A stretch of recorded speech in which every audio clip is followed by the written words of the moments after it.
Oh my gosh, here we go. Oh, you're keep going, I'm dude. here. I want to see you like keep on running into the wall next. That would be awesome. There we are. Yeah, today.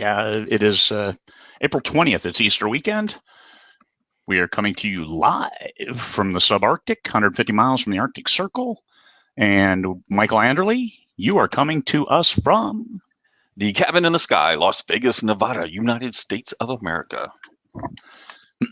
and we are here. We're here uh, today to talk about our butts. No, we're talking about No, branding.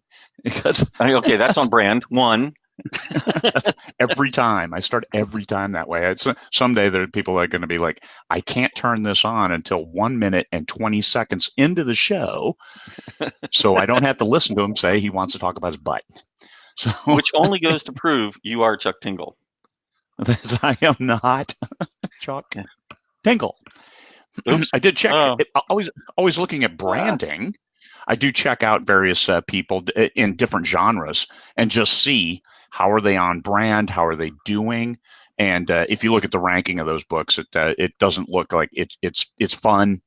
It's neat looking things. It's a brand that nobody can mistake for anything else. Yet they don't rank very well and stuff like that. I'm not sure he's making a lot of money, but and geez. that's what we want to drive our brands to.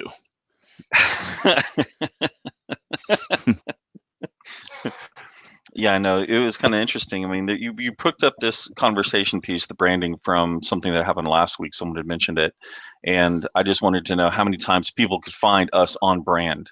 You know, not to give any hints or anything, but I'm going to have a refreshing Coca-Cola here while we talk. We're on diets, so just don't. Ah, I am sacrificing you, asshole, for this show. That was at least two times on brand, by the way. There you go. There you go. The let's start off with when we write our first book. We aren't really thinking about branding, but when you wrote your first three books, Hmm. what did you realize your character's brand was? Well, in this case, I had set out to write someone who had three traits, and that came from Steve Jobs, Apple executive, when he was going to explain what the iPhone was. He said, it's the internet, it's a phone, and it's an iPod. It's an internet, it's a phone, it's an iPod. And he just kept going over and over. So that made a big deal to me. So when I created Bethany Ann, I created a brand for her, and that she's justice, she's about her family, and she's about Coca-Cola. She's about justice. And so you'll find that theme, that brand of Bethany Ann through the whole series until she goes a little bit until she honestly has a hard time toward the end of the series, and she goes a little bit too far into justice. And so the question was, mentally, where was it going? And I set out, or I explained that, I think, in the author notes of book one or two. What's going to happen to her? I didn't know at the time. Of course, I didn't know I was going to write 21 books on the first part of the series either. So there you go. But it was interesting because we talk about brand, and we talk about covers, and we talk about these things and how our covers help us, how the covers. But your genre has a brand. We tend to call them tropes, but your genre has a brand. And my book did not have a genre. It was paranormal. It was science fiction. We did aliens. We did, I could go on and on, but the cover had to choose which one I fit. And I went into the paranormal brand. And if you look at the first seven books, you'll see, you have the woman with the sword, the katana, and it has really very little to show about sci-fi. Also, one thing you did for brand on those first seven books was Andrew Dobell did the covers, and the back cover, when you have all seven Yeah, paperbacks, makes one image. yeah, the spine. The spine Yeah, is the spines line up and make Bethany Ann. yeah, yeah. I was hot to do that. I wanted to see it in the paper side, so I asked him if he could do it. He said he could, and I get book one, and I go, wow, I have a slice of her ear. This is exciting. So it took many, many, many more months before they came together. And kudos to Andrew for making that happen. If no one else enjoyed it, I liked it. So we have the branding of the characters, and I have a number of different series and the characters. And one thing that I also go for is justice. I like that.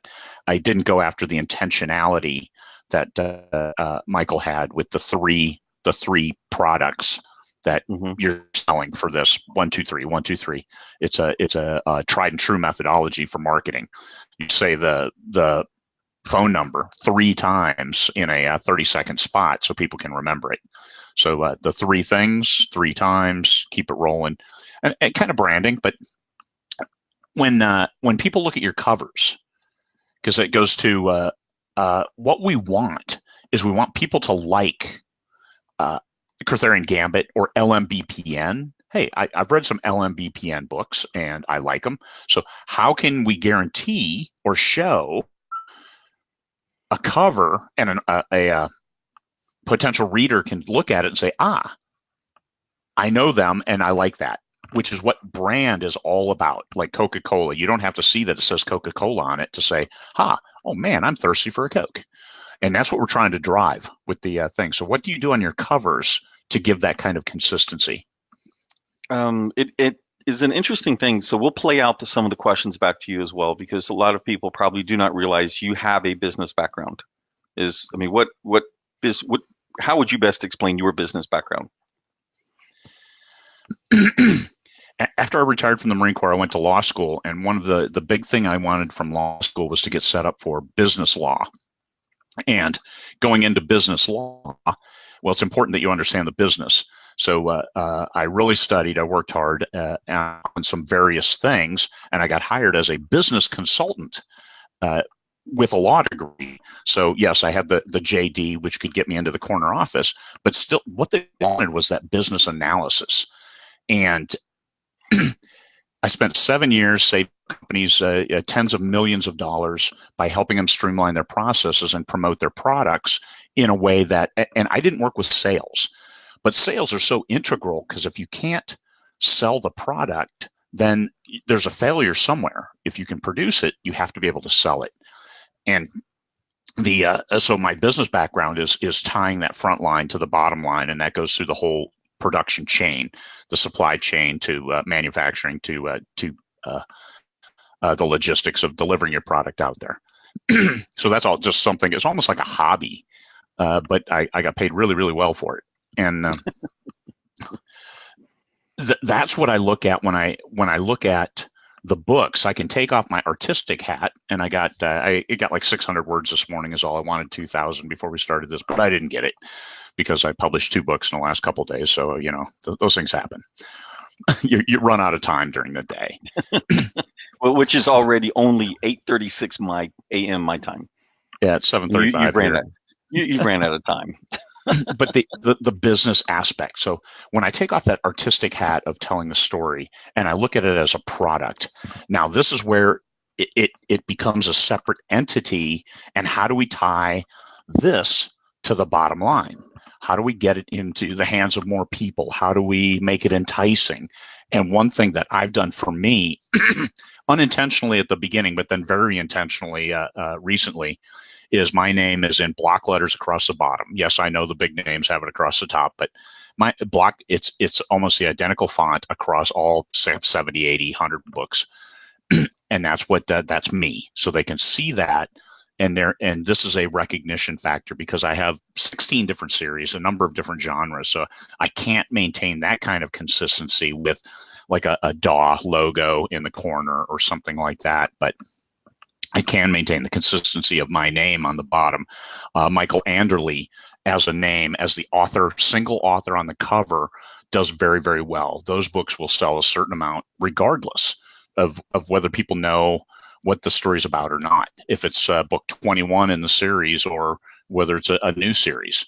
And that Michael Anderle as a brand and Michael Anderle Productions as a vehicle to get similar themed stories to the readers.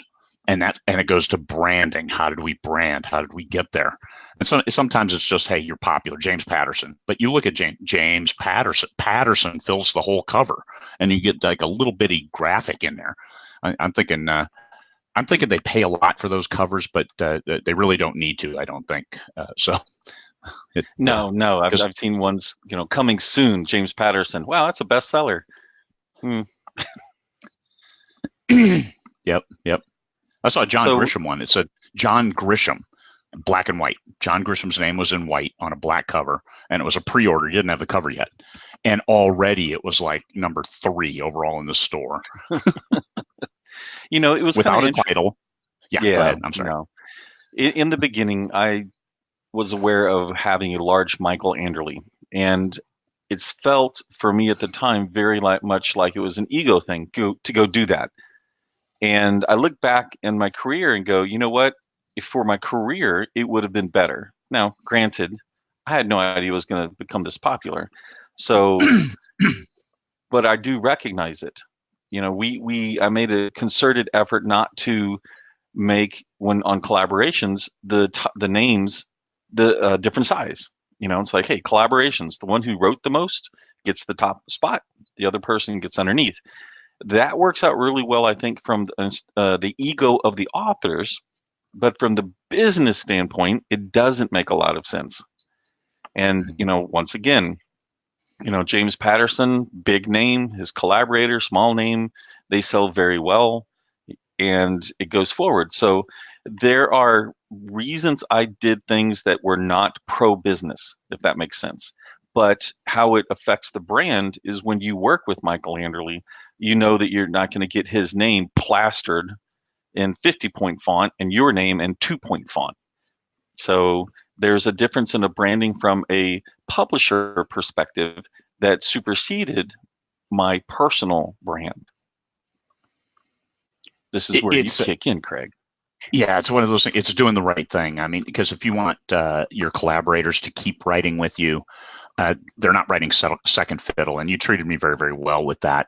And I think our first series did extremely well with the timing and stuff like that. It only made, I don't know, 300 grand, so not too bad. But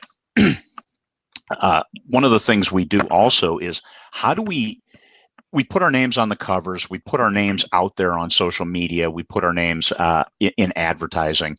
So how do you make sure your name remains untainted so it stays on brand through social media engagement?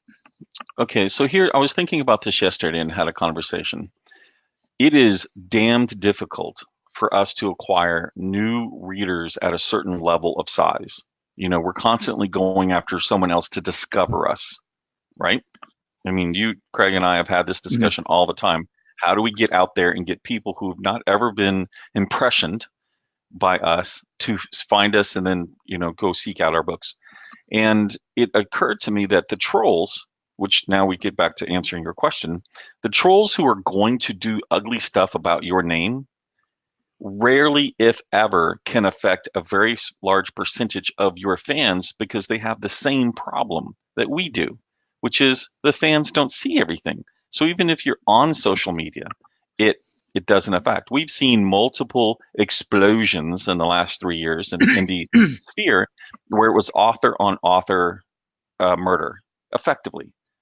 I mean, that's really where it comes down to. Whether it was justified homicide or whatever the legal term is, it was, killing someone from, or an effort to kill someone from um, a Kill someone's brand. yes, kill someone's brand is what, yes, that's what I'm trying to assert. But it didn't really affect their sales. Did not affect their sales at all.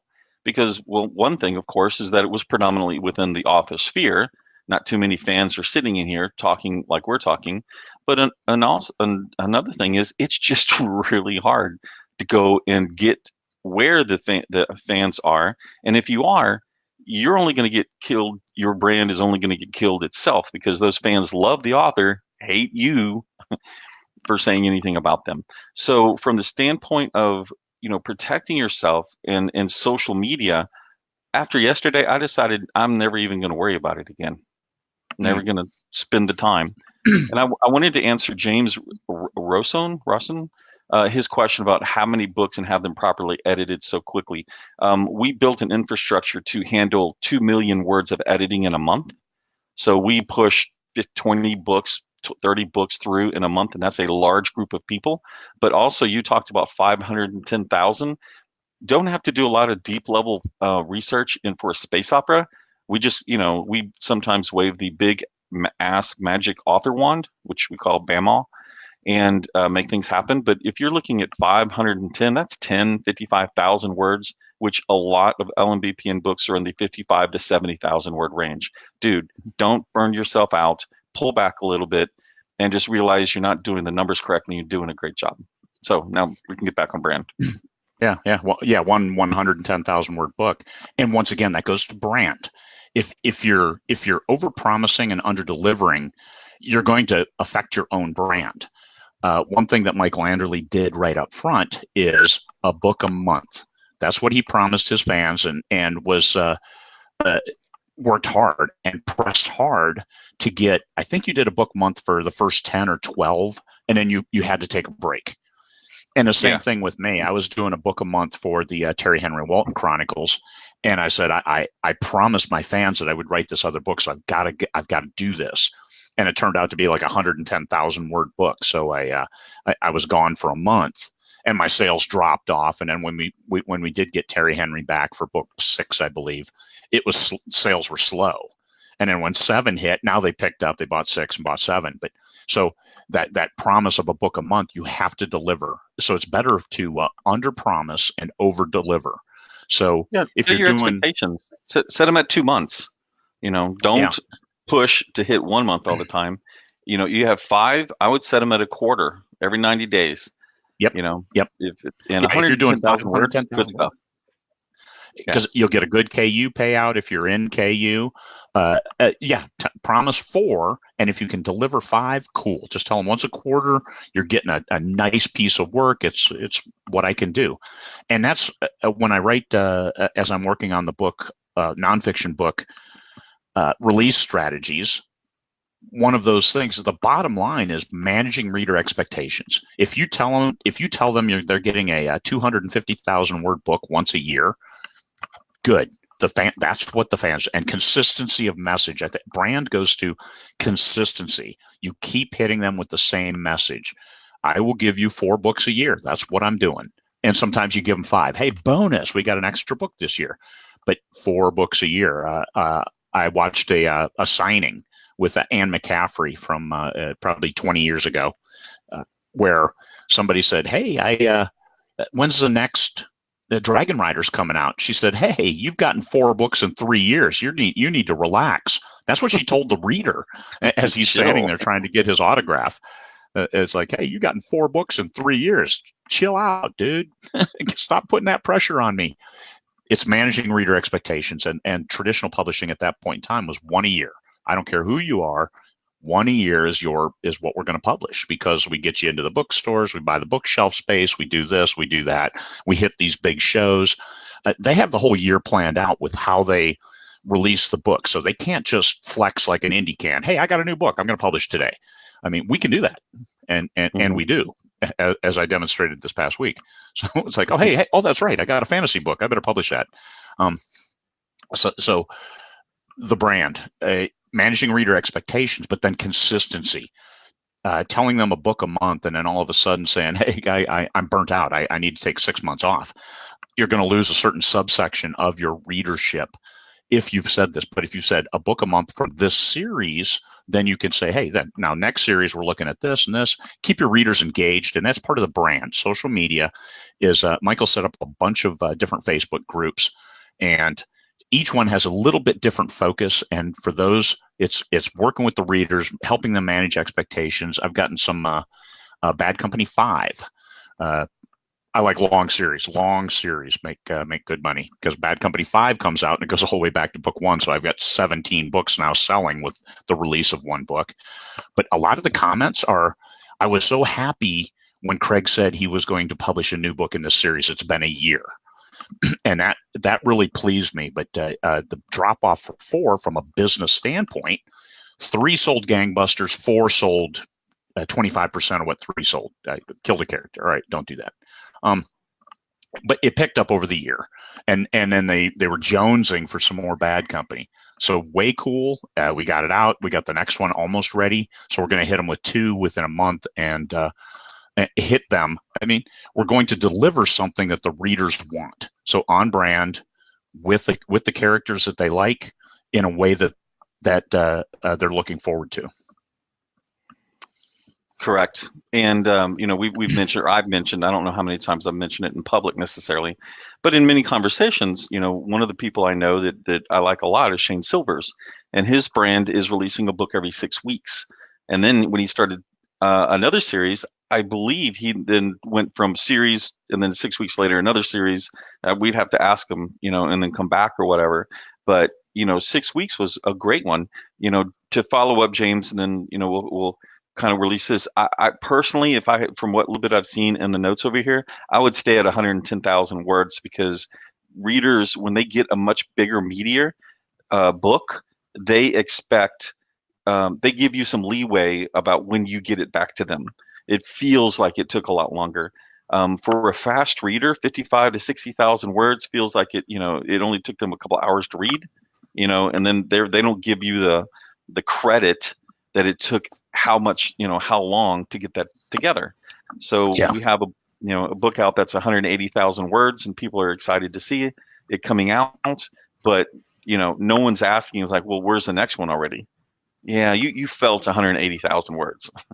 So Yeah. I don't know if that'll help you or anything, but that's just from my perspective, I would probably recommend staying at 110,000 words and release fewer times. Yeah. Release fewer times with more intentionality. With a build up, and now with the new Amazon pre-order where you don't have to upload a ghost file. Yeah. You just upload the final file. You get all that credit. So if anybody buys during the pre-order period, you get all that credit on release day.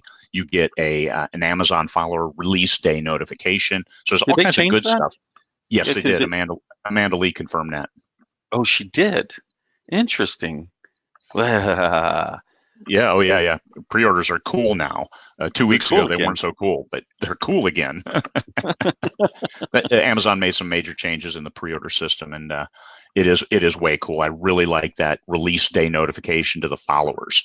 And branding. One thing we did way back when was we released the LMBPN books at 99 cents on release day to get that bump, and would keep it 99 cents for 1 or 2 days, maybe 5 days, depending on sales. And that set some expectations, and it took a long time to change that reader expectation. And we did that last summer, right? Yeah, we did it last summer, and there was a reason. I mean, what happened is my first 4 or 5 books, my brand was great story, not so great editing. So there was a lot of effort to fix the editing. And in order to appease and support the people that were supporting the books, regardless of the crap editing, was, you know what, let me just go ahead and do fan pricing at 99 cents for the first day, fans only who are aware that it's here. And, that's thank you. Thank you for supporting me. Well, as LMBPN grew, we kept that going because now the fans had that expectation. It was part of the company's brand that was never intended to be one, but I recognized that we had this situation going on. So we would do the same thing, and the fans were with us, and we'd get the big bump on day one. And then the authors themselves would occasionally get hooked like a drug into seeing that bestseller tag day one. When I made the effort to say, look, our company is going to strive for 400 titles released in 2019, it's almost like we should just go from 20 books to 50K in Vegas to 20 books to 50K in Vegas that year. But anyway, so when I said that, and then the people that are in the top of the company kept hearing me say it over and over again, I stayed on brand. At first, I think a lot of you guys thought I was joking. No, I didn't think you were joking. I was wondered where the numbers would come from. Well, you didn't see the shackles I sent you? They were a great gift. Oh my God. Yeah. But when we looked at that, where was I going with this? Oh no, I totally lost my train of thought on the 400. I have no idea. 1, 2, 3, 4. So, the 99 cents where we were talking about. It became obvious that one of the value for me is the leader of the company, so to speak, is the driver of what's going on. The 400 number didn't have as much to do about sales. It had everything to do with us striving to hit a number that is so out of the park for not, it was pretty out of the park for us. We were doing about 200 a year at that point. And for us to double from 200 to 400 required everybody to start thinking differently. How in the hell are we going to do it? And to Lynn Stigler's credit, she's the first one, and she's, by the way, the one who drives the editing team, that's behind us getting our books out and, connecting. She's the first one who said, like, summer of last year, okay, guys, I'm at 2 million words. What are y'all going to give me? And that caused the rest of us to go, ah, oh shit. That's 24 million words in a year. Oh my God. Yeah. I can't write that fast. Yeah, exactly. Here's another set of chains. You don't get to go to the restroom. We've got a special writing chair for you, Craig. And so, from that, we looked at it and just started figuring out how to accomplish it. What did it mean for everything else? But the 99 cents, what we realized was we could not release 5 or 6 emails a week to tell each person, and therefore our 99 cents had to change. And we had to move from upon release day to Saturdays. And we had to get our emails from every time we released a book to just a couple a week. And so we had to change our brand, and it was a pain in the neck. With a lot of grousing about, hey, did I miss fan pricing? A lot of fan grousing. But then other fans jumped on and helped us explain and keep that going. And all of a sudden now it's normal. Hey, on Saturday you get fan pricing. Yeah, just go find it. They go and they'll search. They'll just search LMBP and books on Saturday and go figure out which ones are on sale. Yep. And yeah, you just you click that drop down that says release date, and you find, oh, hey, there they are. Hey, and they're all 99 cents. Buy. And we love those people. They help us. We get that nice bump on ranking and visibility on a Saturday, which you pick Saturday because I think it was your lowest selling day, wasn't it? Well, to be fair, it was a couple of different reasons, but if fans know about it, then fans will do it.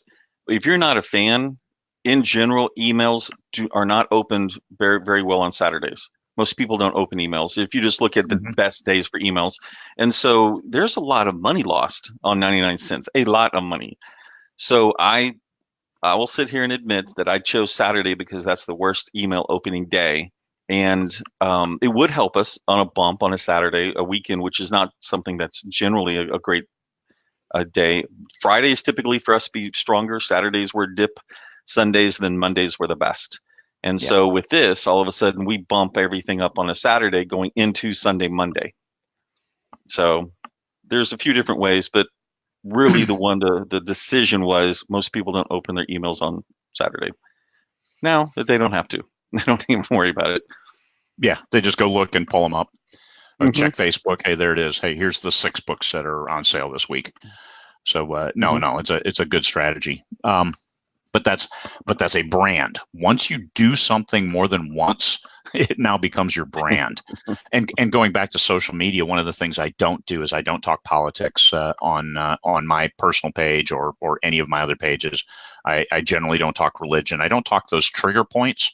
And that's a personal choice, and it's not that I'm abdicating my political responsibilities. I spent 20 years in the Marine Corps. I've taken my share and earned my right to not speak publicly. So it's all about my books. I have fans from all ends of the political spectrum, and I don't want to lose a single fan, let alone half of them, because no matter what side you pick, it's a side. There's 50%, 50. So don't pick a side and keep all 100% of your readers. That is important to me. What I have to say is in my books. And again, I have readers from all walks of life, and I think I'm doing well as far as towing a line and into what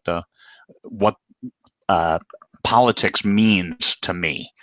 So I've not pissed anybody off excessively, and that's what I want to do. I mean, you can't make everybody happy, but for those that you do make happy, don't drive them away. And this is from a person who's been divorced more than once, more than that. Are you just trying to learn this over and over again? so branding Stay on brand. And now it's easier for us. This is fairly new. This isn't us thinking, well, shit, 30 years ago we should have done X. No, it's only 3.5 years ago that we were making those decisions of here's what we want to do. Here's what I want my brand to be. And that's when I first published with my bad covers. I was looking for a cover artist. When I found Tom Edwards, it's like, I want to be associated with Tom Edwards covers because Mm-hmm. he has a very unique style that other science fiction authors, very the high end guys in sci-fi use.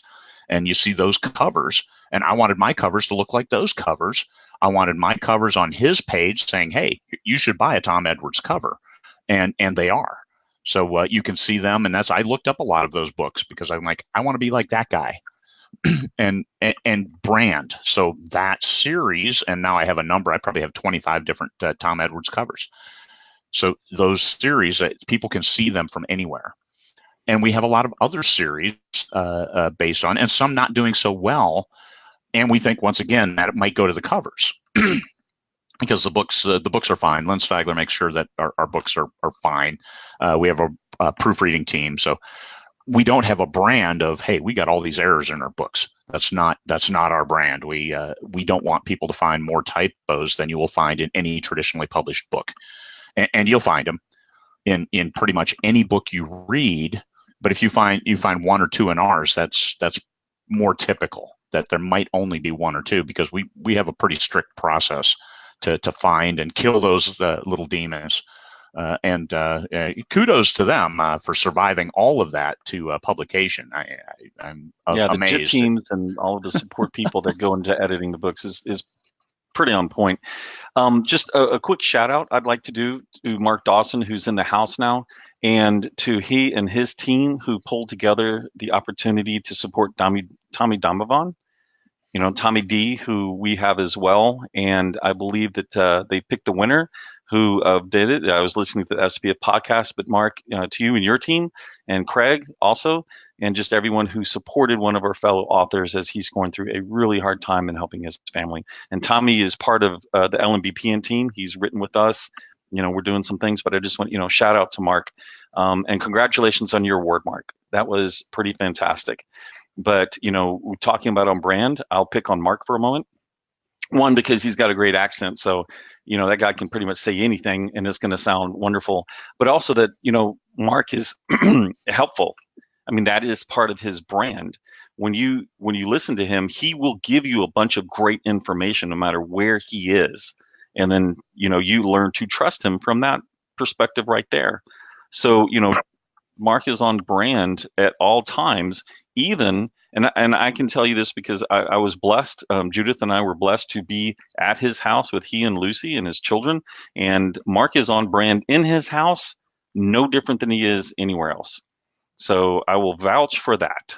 And in a pub, I got to go to my first English pub with him as we're walking around his town, hopefully not, touching anything that could still kill us from the Russian spies that were there. But you didn't. You're back. You're back. You've already traveled everywhere after that. So. Yes, I have. So yes, I have done that as well. So just, coming back to some brand on, where can you go? What if you think you've screwed up your brand? It's never too late to change. You can find plenty of white papers about major companies who changed their brand because they needed to go into the future. I'll take IBM, International Business Machines. Originally, IBM was typewriters. That's what they really were known for. And, International Business Machines, the name gets shortened to just IBM, and they become known for, basically business support. So they went into computers, and then they went into services. They totally sold off their laptop ThinkPad line to a Chinese company, Lenovo. So they changed their brand and what they represent over the many decades or 100 years, whatever, that they've been around. And it's not too late for you to do it as well. And frankly, it's not going to be as hard. The question comes up on brand about, for us as authors, a lot of times our brand is our name. What should I do? Should I pen name something? And that is man, we could all drink and get drunk and argue till the cows come home. And, we'll never have a perfect answer to that. But I can say, in relationship to another question that came up, I can say that we've used pen names inside of LMBPN to represent author collaborations which point toward a certain type of genre. If you look at our Judith Barron's books, which is a collaboration with Martha and myself, you will see that that is a very YA, very well branded experience of what that is. And it's different at times from a Martha Michael Anderle book, which then you'll see both of our names on it. And it's the same thing with Craig and I. We've built pen name stuff that goes on CH Gideon, but do you use CH Gideon on your personal side as well, Craig? I have I have the one series that was C.H. Gideon on my personal side, and that was Metal Legion that we then published through LMBPN because I lost a different series and I wanted to hit my 60 books because somebody was relentlessly booed on my throat. 60 bucks, 60 bucks. That's your Marine problem because you said, yeah, I'll hit this. And I wasn't expecting you to change that stuff, but I was smart enough to keep my mouth shut when you said you would do it. But that's I have one series that's separate because I wanted it to be a certain thing, Age of Expansion. I wanted to keep it there, but we have it across 3 different brands now, and it's one thing you can do with the pen name is just in case you change a collaborator, you change who actually writes the book, you can still keep that same name, but you have to then put the effort in to selling that name as a brand. And that's one thing I wanted to do is C.H. Gideon is military sci-fi.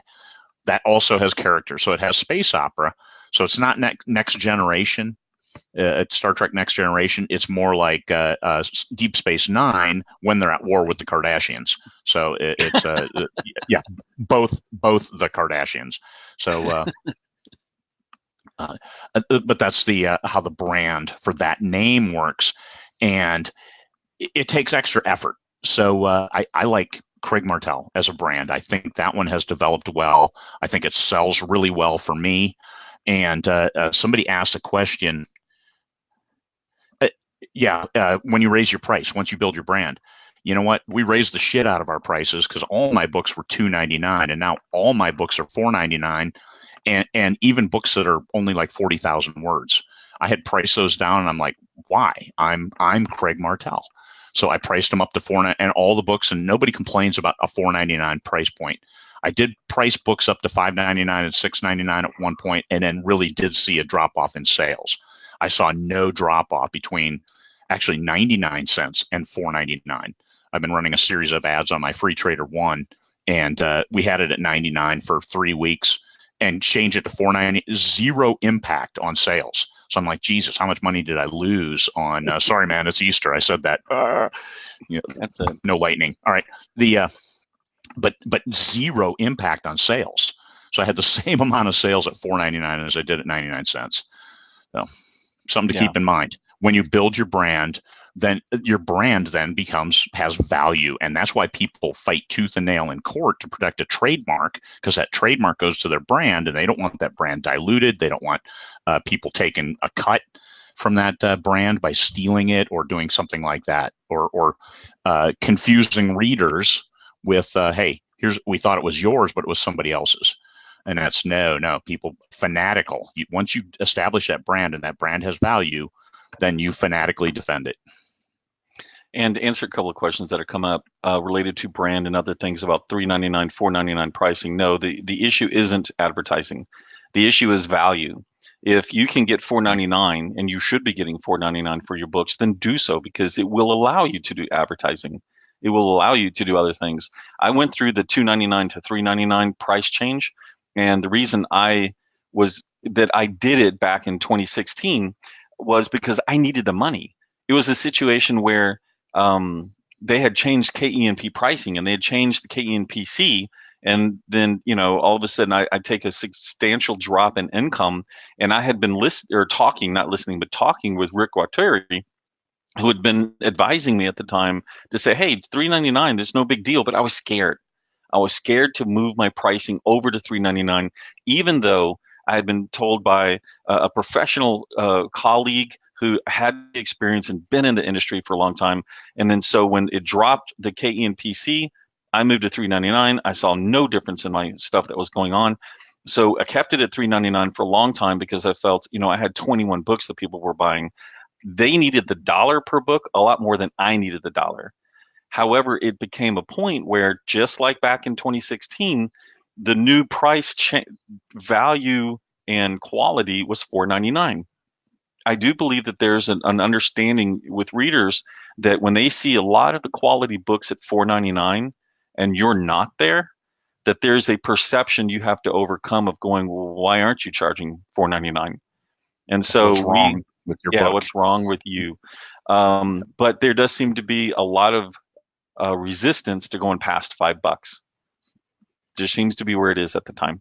So as more of us get into 4.99, which has, if you see K-Lytics and some of the other charts and graphs that other people have put out, you see that, 4.99 is the new 3.99. And then eventually, people are checking, like you tested, 5.99, 6.99. We're not there yet. No one has that. And $5 is a hard number for Americans to get across. I'd be curious to understand what it is over on, the other side of the pond. Where's that number? Is 4.99 a big deal? Is 3.49? Because over in England, I understand that 49 is something that can be done. And Craig, you've stopped on me, so I don't know if you're actually talking or not. Can everybody hear us? Doesn't it matter for pricing on word count? Yes. If you're some, I can clarify. So the issue on word count to pricing, I'll tell the story of T.S. Paul. When T.S. Paul came on, his first book was 19,000 words. He had no one to tell him what the pricing was. Amazon was suggesting 2.99, so he did it at 2.99, which remembers the 35 versus 70% pricing. And he sold a lot of books. Now he got some grief in his reviews because the people felt it was too expensive.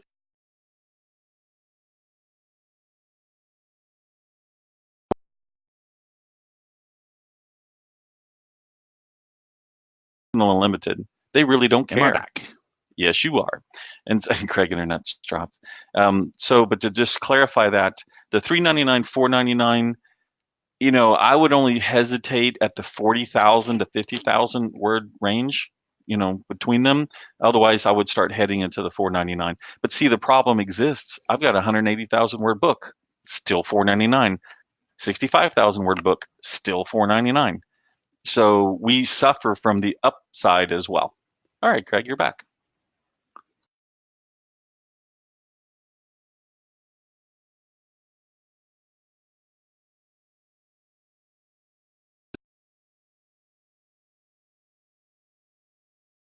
Craig, are you back again? You are back again. We might have to get 3 telephones of internet for you. Oh, but you can't hear me. Hmm.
I have heard 2.99 for 8,000 word books in erotica. I don't have any personal experience with that, but obviously you're getting more bang for your buck in erotica at 99 cents for 8,000 words, 2.99, for 8,000 words. Good. Can you see me? I Can you hear can. me? I can. Oh man, how about that? Yeah, my internet dropped because I live in the middle of fucking Alaska, and the internet isn't a given. So for Christ's sake, 40 minutes, and all of a sudden, hey, look at that, no internet. So I had to switch. I've got two phones. I use phones for internet up here. So I anyway, see that. I that didn't didn't say have to anything reboot. bad about you the whole time. Just Oh to no, no. clarify Thanks for talking. Thanks for covering me. Appreciate that. Let me hide that, and we'll go back to C&M F9 branding. Yes. Karen, I agree with you. Fear is what caused me to not go to 3.99, and fear is what kept me at 3.99 before going to 4.99. Mm-hmm. Yeah. So anyway, so that was it. And then 2.99, T.S. Paul, I think I have to ask him more recently, but I think that he had no problems once he hit about the 25,000 word mark. I don't know that he had a lot of issues with people at 2.99. It just seemed like that first 17, 18, 19,000 word was a problem for people. So, but once people are on board, it's not that you can get away with it. It's not getting away with anything. It's your brand has value, your time has value, and as you get better at your craft, you get your readership is there supporting you. It has a value. So $2.99 for a 30,000 word story, or even a 20,000 word story, is not out of bounds because it's your work. It's here. I'm telling this story. It has taken me a week to write this story, and if I didn't write this one, then I would write a different one that you may not like. So if you like this at 20,000 words, then thank you, support me. I won't continue doing those if people don't buy them, and that's the important fact. It's the readers get to vote with their money which series continue. They vote with reviews. They vote with their money. So in their mouth, yeah. if a series isn't selling, guess which series isn't going to continue? And that because also if you try to keep a bad series going, one that doesn't have reader support, is that they just don't like it, then that goes to your brand, and now you start affecting your brand of, hey, what is my worth? I'm not going to pay $4.99 for a Craig Martelle book because this shit sucks. So you don't want people to say that. So you want people to say, I'll pay $2.99, $3.99 for a shorter story because it's a Craig Martelle story, and that's what you want your brand to be, and that's what LMBPN. Michael shows the flag always with his slimming black shirts. And the LMBPN brand. Slimming is actually so we'll deal with a little bit more. So for those that know the stories, there's a reason that brand is sitting here on this shirt. The black is slimming, and it's also it once again another thing from Steve Jobs. I don't like clothes. I don't frankly care what I wear. For the most part, I generally don't. And so, yeah, he had a mock turtleneck, so I wasn't going to copy that. But black T-shirts, they are slimming, and I have an author body that we've all talked about trying to get rid of the author body problem that I have.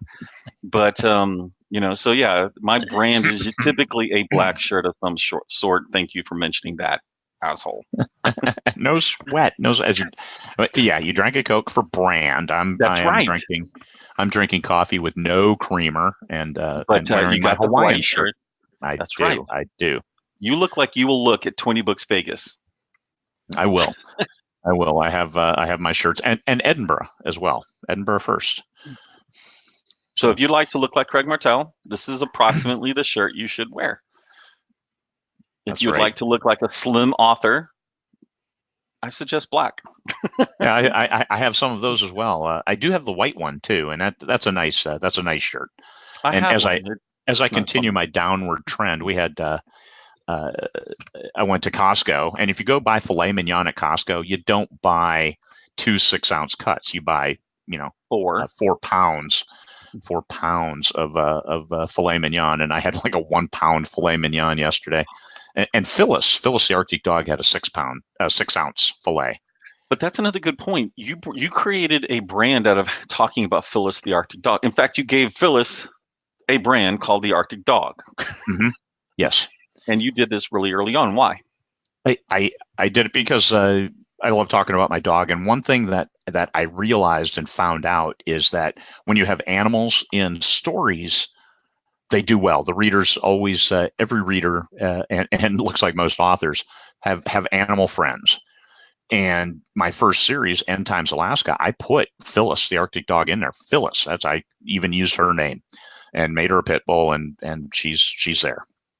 So because the readers can relate, everybody really wants to relate to animals, and we write them happily into our stories as companions, unless you're Michael and you kill one on page 2, and then say, "Why But aren't that was fans okay. reading my story?" Yeah, no, that didn't happen. What happened was I was on brand when people tell me I couldn't do something. Fuck you. I will go kill a dog. I'll show you that it can be done. And I did. I proved it could be done, and I proved I never want to do that again. We're always testing, just like Amazon, always Yes. testing. I've learned that I could do it once, and that's about as many times as you may be able to get away with it in your career. That's it. You But could kill all. Old Yeller, Mike Bray mentioned yesterday, we were talking about the killing of a dog thing, and Old Yeller, they got away with it. I mean, it's a classic. Where the Red Fern Grows was a different era, man. It was a different era for those 2 books. Okay. All right. We'll get off of that. How are we doing on, do we want to hit some questions? Have we hit everything on branding that you wanted to talk about? Well, we talked about social media, how we have our personas online. I have Phyllis the Arctic Dog page. I have my own page. I have an author page, and they've all cross pollinated. So anyone, it's not like, hey, this is my own personal page. I can post whatever I want here. No, I don't, because I can't. And by the way, I'm a new grandpa today. My son and his wife had their baby boy Lachlan today, just after midnight. So they have 2 now. Speak about it yesterday. Speak about your ability to say that you. Yeah, because it was yesterday here in Alaska. Moscow rushes like 12 hours ahead of us, and it was the boy was born just after midnight. So I was able to say, hey, my grandson was born tomorrow. and my dad called and he's like, hey, he was born on the 19th. I'm like, no, he's born on the 20th. Actually, it's still the 19th here, and we're talking about it, and we've got pictures of him and everything. But yeah, born on the 20th. So get that birth date right. And I wrote it down this time because I got my granddaughter's birthday wrong for her first birthday. Come on, man, I am so low class. So I wrote that down too. I was one day off on hers as well. It's like, it's the 29th of May. No, it's the 30th, Dad. I'm like, oh, man. So, at least you were early. Much better early than late. Yeah, because that 12-hour thing, she was born in the morning. So once again, I wrote the 29th because it was 29th here when she was born. so that's it. But I don't do the grandpa thing as my brand. I'm not sure that's cool. Yeah, I'm an older dude. It can be. One of our the things that was written, and they explained that they're the grumpy old grandfather who writes pretty decent books. That was their brand. Oh, you bet. Wilmart. That's yes. Yeah, and an all-star author that he is. So whipping through. So we talked about social media. We talk about branding on our covers, trying to keep those and just one element. You don't have to have them all identical. Even though there are series like that where it's the exact same cover and you like change a color, but it's the exact same artwork on the cover and you just change the color. Here's book 1, 2, 3, and the numbers are really big so you can see them and separate them. So that's a series brand. So we have a series brand and we have an author brand, and I think the author brand has far more value than a series brand. But once you have your followers for a series, you throw it out there, and then auto-targeted ads or whatever, and it just rolls up on as people are scrolling Amazon. They're like, oh, hey, that's the latest of that book. I mean, I still look for latest Dragon Riders of Pern when I go to Barnes & Noble, because that's how I always bought them. Oh, hey, look, a new one's out.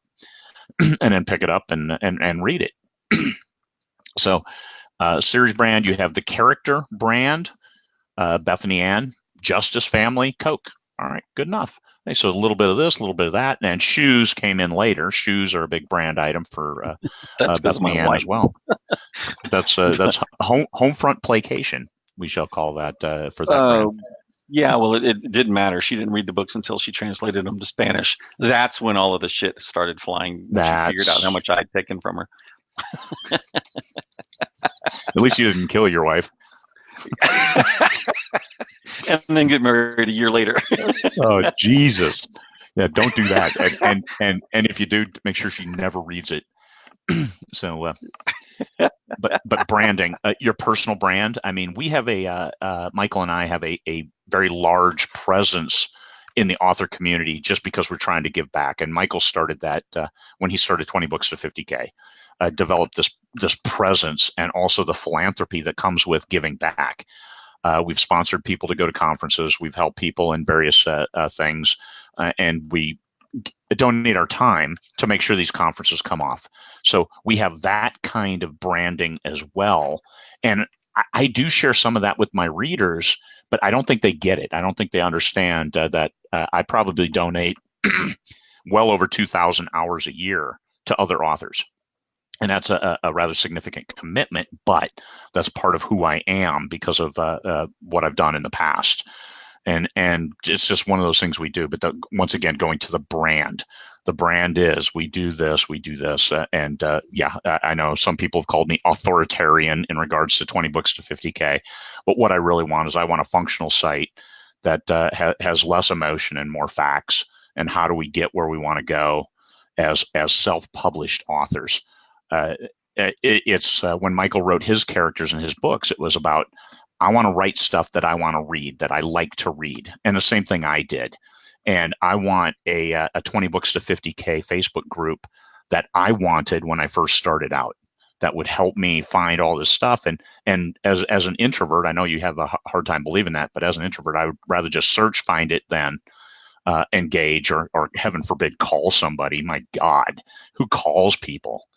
Who actually goes to somebody's house and knocks on their door? What kind of freaking barbarians are we? So I called you. I called you and told you to fix your shit. yeah, you call me like all the time. But when you did, it's like, hey, you're Michael Anderle. So because you had already emailed me your number because I said I don't answer any phone numbers that I don't recognize. So it came up as Michael Anderle. I'm like, oh, hey, Michael Anderle. I know that guy. I love his brand. So yeah. No, and you know, if they're calling you authoritarian, it certainly goes back to the original intent, which was I don't want the experience I had as a brand new author. We're here to help. We're not here to worry about how to fix a troll's problem. My attitude is you're a damned adult or don't be in here. And if you haven't figured out how to act online, go figure it out someone else's place. It's not like we have a situation where we have to allow members in or we don't have to allow members. And there's nothing stopping anyone from going and creating their own Facebook group, of which we can hardly say dozens of people have come out of 20 books and gone on to create their own groups because something that we do either upsets them or we don't speak to what they need to hear, which is completely plausible. So they'll go create one. Usually, you know, it might have 200 or 300, a real family atmosphere. It's hard to have 30,000 plus members and keep it clean. It would be a lot yeah, easier if we were really small. But one of the things that bothered me as a new writer, I mean, I'm sitting there and I had made over $10,000 in my third month of release. So I'm sitting there and, you know, fourth month I'm in, you know, fifth month I'm at 20,000. And basically at that time, anybody who knew what was going on, who had knowledge, was hidden away. That you had to be asked to be in these groups. You didn't know where they were. Someone, you know, you had to get, and I hated that. One, I have a huge, and this is a personal issue, I completely understand. I have a huge issue about fear of rejection. You know, I'll not do things about it because of a fear of rejection, or I won't even entertain the idea of asking someone for that thing. And I wanted a group where everybody was accepted, period. And then as soon as you figure out that you're not worthy of being here for your actions, not because as a person, you might be a great person, but your actions dictate that there's something wrong here, you're out. And we have let people back in. It's not like it's one and done, but it's like, look, folks, there's only two freaking rules. Don't self promote, which seems to be the one that catches a lot of people. It's like, hey, buy my stuff. Okay, out. Which part of you didn't pay attention, which means you're not an adult or acting like one. And then don't be a dick, which they've watered down and made very nice. But just don't be that way. It's not hard. If you are a person who understands your personality, comes off as abrasive to most people, just don't talk. Sit there and accept the fact that we have how many hundreds of thousands of posts that you can go learn from. Yeah. And it's a great place. You can find anything you need. You might have to wade through, no matter what, how we try to temper our efforts of people to put keywords to make searching maybe a little bit easier. They don't. So I'm not going to fight that battle. I'm already on there enough. But it's still on the part of the brand, and part of running that group is to help authors with their business of self-publishing. There's so many different genres. I think I didn't count up the ones last year for 20 Books Vegas. We had 23 different genres. I think this year, self-proclaimed, we probably have at least 50 different genres for the 1,000 people who are coming. And we can't support, because every genre has its unique element. So we don't want to talk craft, because, hey, in sweet romance, when we talk about this, how do we work these tropes? Hey, go to a genre group, start an offshoot, start your own group, sweet romance writers, and talk about it, or join RWA and work with their folks. There are different places to talk craft, because we have so many different opinions. I brought up the Oxford comma once, and I kicked people. I kicked 10 different people out because of their ridiculously jaded opinions on the Oxford comma, whether for or against. And I mean, name calling and just it was, I was appalled until I kicked them out, and then I was kind of happy. All right, we have a better group now, but we don't do genre because of that kind of stuff. Hey, if you don't hey, no sweat, but don't call other people idiots because they use it or don't. My God. And that was a mild name. There was much worse. It's the whole denigration of your genealogy. It was amazing. It was amazing to watch. It was kind of get some popcorn, but not on my site, not on this group. Come on, people, get yourselves under control. So brand. Back to brand. What is the 20 books to 50K brand? Some people put it, hey, it's a giving mentality. It's a hey, here's what works for us. Here's what works for me. Here's what didn't work for me. It's not, I heard that somebody is doing this and they're killing it. No, we don't want to hear that. We want to hear from that person. What exactly are you doing that you're willing to share? And congratulations. We share and support everyone else's success as much as our own. And possibly even more, because we love to party. We love to say congratulations. We love to say well done, and take a little bit of knowledge, do great things with it. And as part of the 20 books to 50K brand, LMBPN, that's Michael's publishing group. He gets asked what that means a lot. That's his brand. That's his publishing company.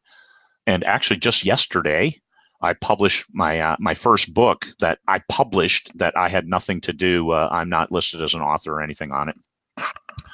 And congratulations, Craig Martelle Inc., which I've owned for a couple years now, but just finally where I just published a book. But fantasy, it's not my genre, so we'll have to work some separate things to do that.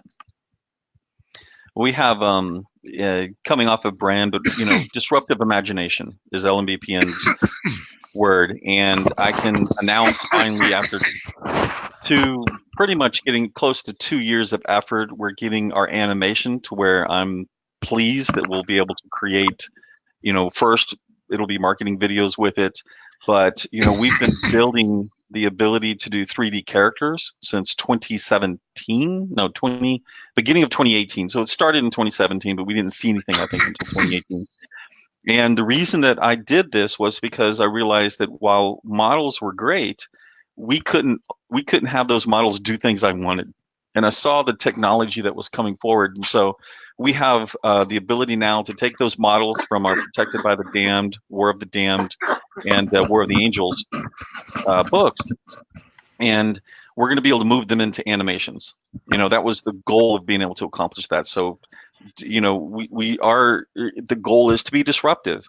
We disrupt or hack the publishing process. That was certainly something I did from the beginning, and we're disrupting hopefully the video creation of the assets for our covers, which become assets for our marketing, which become assets for our video, which means that we also have on the audio side, 20 different audio talent narrators that will be able to then move into the marketing side of things. So, just trying to keep it on track there. But Which go ahead. on that point, I think LMBPN has 6 different titles in the Independent Audiobook Awards finals. Yeah, I know of 4. I don't know of the other 2. They certainly could have been there. Congratulations to you as well. One of our books is in there. That's right. Bad Company won. Bad Company won. Bad Company 1 was my highest individually ranked book ever. It made it to number 103 in the store. Woo. I haven't broken the top 100 with a book yet, but 103, and it stayed there. It sold a lot of copies. It made me very happy. And it seems like audiobook readers, our listeners, are happy with it too. So good. Excellent. Yeah, and we have, I focused on ebooks. There was a business reason behind me doing that. I focused on Amazon. There's a business reason for me to do that. And as we grow, there was a question earlier related to going into other genres because of saturation. And that was certainly part of the things that I chose to do, was to focus on creating series in other genres, not just taking one genre and then applying it to, or one particular book series and applying it to a whole bunch of different genres. And so for saturation, we were starting to take up 30 to 40% of a, genetics, space, sci-fi genetics. And I decided to start breaking it around. And when we separated and went after different genres, well then, LMBPN started hitting a lot of the different charts. Horror, YA, not romance so much. There's a really good non-story about romance. But we're doing, but we have a partner to go into romance with. They understand romance, and so we're letting them do what they do well. And then, just different really cool things. So excited to see what the future holds. Excited to see what Edinburgh holds. I don't know what you're going to ask us to work on next week. Yes, he's all right, but Craig's brand is actually, unfortunately, also has physical maladies where he's got lung issues. Yeah. So just a little bit. I think when I went in town last week, I got a little bit of a cold, so that is chapping my throat a bit. So we're here. Video book trailers. Go ahead. Video book trailers. There are people who have some great success with that. There are people who spend an awful lot of money and then don't have great success. So can you do it at a reasonable price? And just like any advertising thing, it's one of those things. If you make a video trailer for each of your books, then you're going to have to make a video trailer for every one of your books after that. So whatever you commit to, you can try something through some advertising and then shoot for that. And then that can become part of your brand. That first 5-second clip is exactly the same. Or the ending part of it is exactly the same. That leads to your brand. But just look at that cost versus gain. You really have to just categorize it as an advertising promotional cost, and does it earn its keep? So my thought on this is, and part of why I think those that fail, video marketing that fails, is people are trying to tell a audio video story with an audio video effort and then try to sell them on a book. Yeah. That's not really where you're going to go, because you're capturing. So the question is, you can use audio video, that's wonderful, but they had better want to read at the end of that. And just slapping up a book cover is not the answer to it. Remember that everything that we do typically as fiction authors is we're hitting the dopamine receptors in the brain. It's our job in order to create an emotional connection. Think about that when you do this, the video itself. And so I was talking about this yesterday, and the changes that we're doing on video. I've waited a really long time. Before I was an author, I had a sales and marketing company, and I did little Facebook ads for a Mini Cooper dealership in Orange County. And so it's not that I don't have the skills. I do. And I've done a few of them just because I wanted to go play with them during the Life, Career Theory, and Gambit. But they were more for fans. they were announcements to the fans that this particular book was coming out. I had the lady that was doing the audiobooks themselves, and I would write something, and she would actually record it for me. She's fantastic, and so we were able to make those things happen. But it was for the fans, not for new people, not for discoverability. And so the efforts that we've been undertaking for a long time now have to do with discoverability and using our honestly a lot of marketing budget. We have massive budgets here to make the money that we make each and every month. So, 10%, it's probably, yeah, I'd say it's about 10%, 10 to 12% at most of our budget, which is not abnormal. But when you do as much money per month as we do, it's a lot of money. And taking some of that money from the marketing side and applying it to this R&D effort in order to be able to accomplish something, but always think about where you can get it next. The disruptive imagination, there's a game plan. And that game plan was we needed to acquire the skills to be able to do characters for covers that accomplished what I wanted to do. From there, we would take those assets. And so we had to have a production pipeline. And that production pipeline had to be figured out.